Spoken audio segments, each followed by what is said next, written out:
Welcome into another video in my series where we're going through and testing every single weapon inside of MW3 to see how viable these weapons are for us to be using inside of our Zombies game mode. This is going to include the aftermarket parts, the aftermarket conversion kits, as well as the MW2 weapons. So if you're new around here and you love to see how weapons perform inside of Call of Duty Zombies, you are definitely in the right place. So make sure you are subscribed with those bell notifications turned on so you're not going to miss out any future uploads from myself. As well, down below in the description, you will find the link for my streams. I stream on Mondays and Thursdays, 6 p.m. Pacific, 9 p.m. Eastern Standard Time, and I stream everything from MW3 Zombies, the Black Ops 6 beta, all the way through to custom zombie maps. Have an absolute ton of fun over there and would love to see you all come and hang out. Now today is Friday, so hopefully everybody had an amazing week and you've got an awesome weekend planned ahead. My weekend plans include this. The Black Ops 6 beta is back. Open beta September 6th till September 9th. So that's what I'm going to be diving into for the most part this weekend, checking out, try and max out my levels so that we can check out and complete the rewards that we get for reaching max level in the beta, which is going to be 30. So these are the rewards that you're getting for reaching max level in the week 1, which was 20, and max level in week 2, which is 30. So let me know down below what level you are in the beta and what rewards you are excited for. Now, before we dive into anything review related, I definitely want to mention that the channel is growing at a rapid rate, and for that, I am so ever thankful to each and every one of you. So on that note, when the channel reaches 5,000 subscribers, we'll be doing our 4th Black Ops 6 giveaway for a Vault Edition of Black Ops 6 on any platform of your choice. So make sure you are subscribed, liking, and commenting on the videos for your best chance to get in on the Black Ops 6 Vault Edition giveaway. Now today, I wanted to talk about a weapon that has gone through a whole bunch of changes since it was introduced into the game. As you can see on screen, they have buffed, they have nerfed, they have changed so many different things on this weapon since it came into the game. So in today's video, we're going to be taking a look at the RIVAL-9 with a Headhunter aftermarket conversion kit. We're going to be taking that through all 3 tiers, taking on bounty contracts all the way through. So hopefully by the end of today's video, we have a really good feel how the RIVAL-9 with the aftermarket conversion kit performs inside of a Zombies game mode. And by the end of the video, hopefully you'll be able to make up your mind on whether or not the RIVAL-9 is going to be a viable option for you to be running inside of your Zombies game mode. So without further ado, let's dive into the RIVAL-9 aftermarket conversion kit review video today.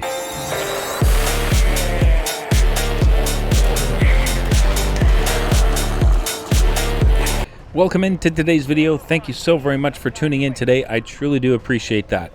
Now in today's video, we're going to be taking a look at the RIVAL-9 SMG with its aftermarket, the Headhunter conversion kit. Now, this weapon has had a numerous number of changes since it was brought into the game, both buffs and nerfs. So after seeing all of the changes that have been made to this weapon, I wanted to dive in and see just how well this RIVAL-9 with the aftermarket conversion kit is going to perform inside of our Zombies game mode. So if you're new around here, when we spawn in and do our weapon testing videos on this channel, I spawn in and put on my perks with no additions to the weapon whatsoever to make it any stronger. So no pack-a-punch, no ammo mods, and no tools on our weapon. And then we spawn in and pick up our first bounty contract inside of Tier 1, and we're looking to take on our first bounty contract, a Mimic here today, inside of Tier 1, just white rarity. So no additions at all to the weapon. And I was thoroughly impressed with just how strong this aftermarket conversion kit hits. Now it is a burst fire, but it is fully automatic, so you can hold down the trigger and it will just continually fire burst shots. And right here, I was super excited to get the 1 trick camo unlocked on this SMG. That was awesome to see. I was super happy about that. So the next thing to do was go off to the Pack-a-Punch machine. If you want to keep your camo on your weapon for the rest of the run, make sure you melee a Pack-a-Punch machine before using the Pack-a-Punch machine or using your Pack-a-Punch crystals, and you will be able to keep your camo on your weapon for the rest of the run. So now that we've increased the damage output on this SMG by 1 by visiting the Pack-a-Punch machine inside of Tier 1, I wanted to grab our second bounty contract inside of Tier 1 and take that on, again, at white rarity, no ammo mods, and no tools, just Pack-a-Punch on the SMG. And what a difference for the damage output just by visiting Pack-a-Punch. I was thoroughly impressed. This was hitting really hard inside of Tier 1. So now it's time for our fun contract and our last contract inside of Tier 1. We are now Pack-a-Punched Legendary with an ammo mod on our SMG, and we're going to go pick up our last bounty contract inside of Tier 1. Now, these bounty contracts are one I truly enjoy doing. At this damage output inside of Tier 1, you are incredibly overpowered for Tier 1, and just about everything will melt in front of your barrel. As you can see right here, that Mangler stood absolutely no chance. I truly love doing these. They're just so much fun to just wreck a bounty in no time. So seeing how well we had been performing so far in our match today across all 3 bounties inside of Tier 1, I wanted to dive into Tier 2 and make my way to pick up a bounty contract inside of Tier 2, but I do not want to take this bounty on by increasing any of the damage output on our SMG. So it's the same damage output we used on our final contract inside of Tier 1, and we're taking on our Mimic bounty contract inside of Tier 2. And you can see just how substantial the damage is when we're hitting the critical shots with this SMG at only pack 1 inside of Tier 2. Legendary. I was really impressed with the damage output. So seeing this, I wanted to kind of make a beeline over to Pack-a-Punch inside of Tier 2, but then I remembered I brought in a Pack 2 Crystal, so we don't need to go to the machine. So let's grab our second bounty contract inside of Tier 2, and it'll be our last bounty contract inside of Tier 2. And we're going to be taking this one on now at Pack 2 Legendary with an ammo mod, and we got a Mangler. And like, we instant deleted his cannon, which was awesome to see. And the damage output of this by visiting Pack-a-Punch 2 inside of Tier 2 was a substantial increase. Got a Casimir out of that bounty contract, which was awesome. Now at this point, with what I'd seen through all of Tier 1 and through all of Tier 2, I wanted to take this weapon and push into Tier 3. Now, Tier 3 today was incredibly busy, and you will see just how many players were inside of Tier 3 at one point. It was absolutely crazy to see that many people in one area inside of Tier 3. So we stopped in at the Wonder Fizz machine, like I always do when I get inside of Tier 3. And then it was time to venture into Tier 3 and see, how this SMG is going to perform. Now, knowing how busy Tier 3 was, I saw this bounty contract right here on my way to refill my decoys and my ammo.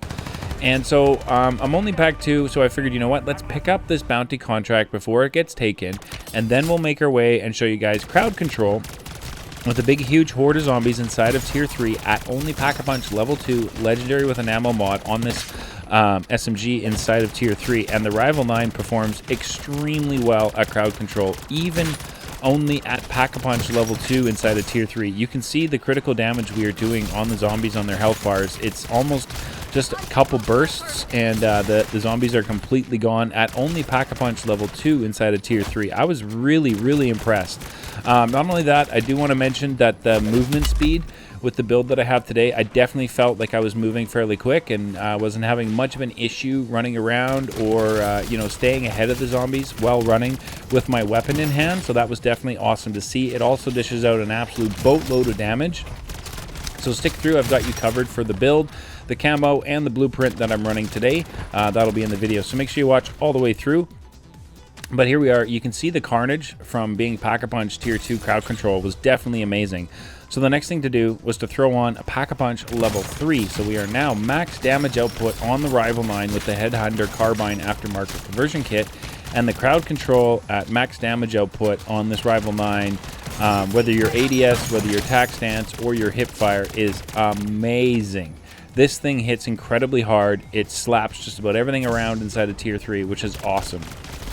So after we had shown you guys crowd control, the next thing to do was to head over and find our bounty contract, which was a Mega Abomination, which was exactly what I wanted to be able to show you guys just how strong this RIVAL-9 is inside of Tier 3. Dealing with a bounty contract that is a Mega Abomination inside of Tier 3, also just the congestion that is around when you're, dealing with a Mega Abomination. Now, the footage that you guys are missing was me clearing out a larger kind of crowd control before I came over here to engage with my Mega Abomination. But I mean, you can see even at range, we were able to hit some critical damage on our Mega Abomination bounty contract. He wasn't really interested in fighting me, which was odd.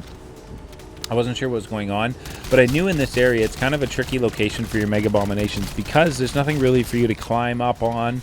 There's no rocks, there's no vehicles, it's just kind of a hill, so he will sprint and continue to chase you down, which is something I was not interested in being a part of. And you can see right here, he does chase me down, and I make my way over to that signpost right there, which is an awesome way to cheese your Mega Abomination bounty contract if he's in the area. Now, he fired up his laser attack, so I definitely wanted to take advantage of that before getting up the sign here. As you can see, he is chomping on me and very aggressive and not happy that I'm up here. Now, I do want to point out, when you are on this sign up here, the zombies are going to be throwing meat at you. I'm not sure why they have the ability to get up here, but just a heads up, this is, I guess, maybe one of the glitch spots. I'm not really sure. I mean, the zombies throw meat when you're supposed to be in a location that you're not supposed to be in. But there's ladders and everything up here, so yeah, just a heads up, you will get meat thrown at you when you're up here. So if you're, you know, constantly moving back and forth, you should be okay. But this is definitely a good spot to be able to take out your Mega Abomination bounty contracts in the area. And you can see we made quick work of that Mega Abomination bounty inside of tier 3 with this RIVAL-9 and the aftermarket conversion kit. Definitely awesome damage output. I was feeling incredibly confident using this. We got an epic tool out of the Mega Abomination himself, which was awesome to see.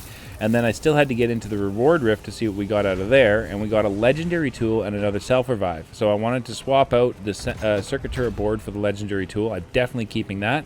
And I wanted to grab another self-revive and replace the sentry turret that I picked up along the way. So now we've taken on a bounty contract, a Mega Abomination. We had done crowd control at PAP 2. We had done crowd control at PAP 3.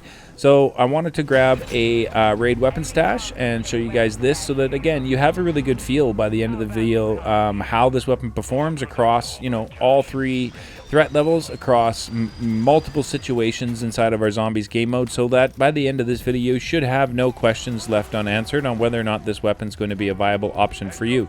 Now, what you saw me do before I activated this raid weapon stash is something I like to do if I have a circuit turret board and there's a circuit turret outside the door. Like I said in the previous video, circuit turrets will activate for 2 minutes per circuit turret board. And you can see that circuit turret is shooting inside of my raid weapon stash. So it definitely helps out to make this contract go extremely well and make easy work of this contract. So again, take advantage of your circuit turrets if you see them, you know, in your loot or whatever. Make sure you pick those up, your circuit turret boards, so that you can use your circuit turrets inside of tier 3 or across the map, as they are incredibly overpowered and will definitely help you clear out just about anything coming your way. Now you can see the damage output with this RIVAL-9 and the Headhunter Carbine aftermarket conversion kit is absolutely substantial. I have, you know, no stress whatsoever sitting here taking on the zombies in the area. The circuit turrets helping out outside, which is awesome to see.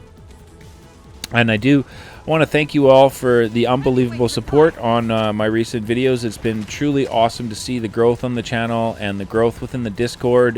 We are very, very close now to 500 members inside of the Discord, and people playing just about 24 hours a day. So that's something I'm really proud of and something I'm working really hard towards, to be able to provide us all with a community in there of helpful players, decent people, you know, good people that are willing to help each other out and just hop into a games and you know, enjoy zombies and just hop in a game and play. Could not be more proud of the Zhorde Discord. Again, if you're looking for that, the link for that is down in the description. Now, earlier I'd picked up the Stamina Up schematic, and when I came out of my raid weapon stash, there was a crowd here at the Season 5 Reloaded portal. Like, I haven't seen this many players in one area in MW3 Zombies in a while. This is one of the things I am definitely going to miss from MW3 Zombies as we go in towards Black Ops 6 Zombies, as it is only a 4-man team on the map, and that's it. So the player interactions like this inside of MW3 Zombies is definitely one of my favorite things, and something I truly enjoy as far as MW3 Zombies goes. I'd love to find out from you all what your favorite part of MW3 Zombies is in the comments. So let me know. What is your favorite thing to do? Is it to run tier 3? Is it to run the Dark Aether? Is it the interactions with other players? I'd love to find out how you all are enjoying and what you're really liking about MW3 Zombies. So we done a raid weapon stash, done a bounty contract. The last thing for me to kind of show us all here was to do an Outlast contract, again with this RIVAL-9 and the aftermarket Headhunter Carbine kit on there, and kind of show you just how well this performs inside of an Outlast contract. There was a few times I was, you know, close. There's a lot of zombies that come at you in here. As a solo player, I believe there was other players around who were pulling zombies, you know, near the Outlast. So this was a little bit more busy than an Outlast I find typically is inside of Tier 3. Like, I don't usually have to deal with this much riffraff inside of an Outlast while I'm here doing it. But through a decoy so I could focus in my fire on that Disciple. I do not want that Disciple lingering around while I'm doing an Outlast contract and beefing up the health of all the zombies in the area. That is very, very no bueno. Now right here, I saw a herd to my left and a herd to my right, and it was time to dip down the stairs and get away. There was a lot of zombies in this Outlast. I was surprised at just how many were here while I was trying to do this contract. Like, I guess I must have pulled, like I said, other zombies in from maybe other players running by or something, but there was just a boatload of zombies here. Shatterblast went off and took out just an absolute ton of those zombies, which was a huge help for me. I was really happy to see that. And one of the reasons why I really like using Shatterblast as well is for the explosion damage that it does, you know. You can see right there how much zombies the Shatterblast ammo mod itself took out, which was awesome. So we finished that one off again without much struggle at all. I got another epic tool and sentry turret in there, which I didn't bother to replace. Now again, just to show how strong these circuit turret boards are, this is crazy. We put one circuit turret in here. We have a player dealing with a bounty mega abomination contract in the area, which is almost done. But the circuit turret just came over and just totally deleted his mega abomination like no time flat. And then our bathhouse bouncer mega abomination decided to wander over and see if he could take on our circuit turret, and yeah, he failed dramatically. That was unbelievable how fast those two mega abominations got absolutely destroyed by the circuit turret. So make sure you're using them. I can't stress enough just how strong they are. So if they're in an area that you're doing a bounty or something, go ahead and activate those. You won't have much of an issue.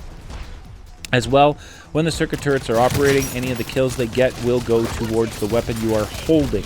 So if you're not holding any weapons, you're not going to be getting any XP from that. So make sure if you got a circuit turret active, you got a weapon in your hand so you can take advantage of the extra XP it gives.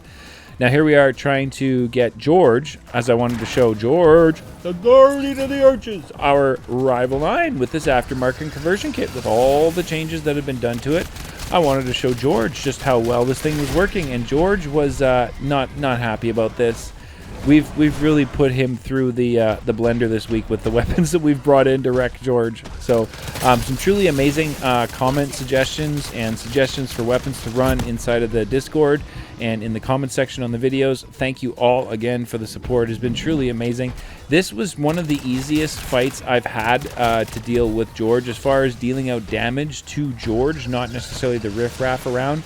And we got a thermite there to finish off Zhorde. You can see how well the thermites work for mega abominations. It's just absolutely amazing. And the crowd control in the area, trying to take out, you know, the riffraff that spawned in before we were able to finish off Zhorde, wasn't much of an issue.